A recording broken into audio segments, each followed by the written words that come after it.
கவனிங்க எல்லாரும்.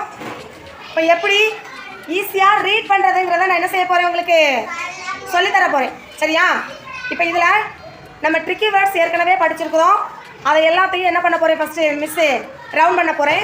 அடுத்த வேர்டு என்ன இருக்குதோ அதை ஈஸியாக எப்படி ரீட் பண்ணுறதுங்கிறத ஈஸியாக சொல்லித்தர போகிறேன். சரியா?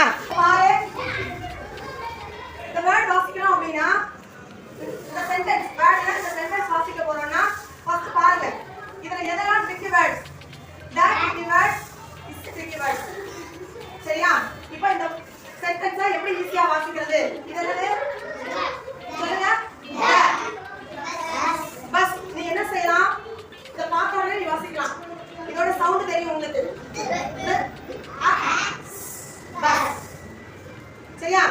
அடுத்து இந்த ட்ரிக்கி வேர்ட் இத வாசிக்கும் போது வாசிங்க.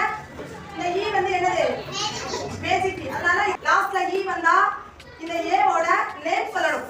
இங்கேயும் ஆ சொல்லக்கூடாது. E A T late, E A T late. கவாசி த பஸ் இஸ் லேட். சரியா? இதே மாதிரி என்ன செய்யணும், ரீட் பண்ணி பழகணும். அடுத்த வேர்ட் வரும்போது நீங்க என்ன செய்யுங்க, ட்ரிக்கி வேர்டு படிச்சுக்கிறீங்க. அடுத்தது மட்டும் நீங்க என்ன செய்ய போற, சவுண்ட் சொல்லி வாசிக்க போறீங்க. இந்த முறையில நீங்க வாசிச்சீங்க அப்படின்னா ஈஸியா என்ன செஞ்சிடலாம், ரீட் பண்ணிடலாம். சரியா? இப்போ ஒன்று மட்டும் தான் மிஸ் பண்ணி காட்டியிருக்கேன். அடுத்தது எல்லாத்தையும் ஈஸியாக சொல்லிட்டாரு. சரியா?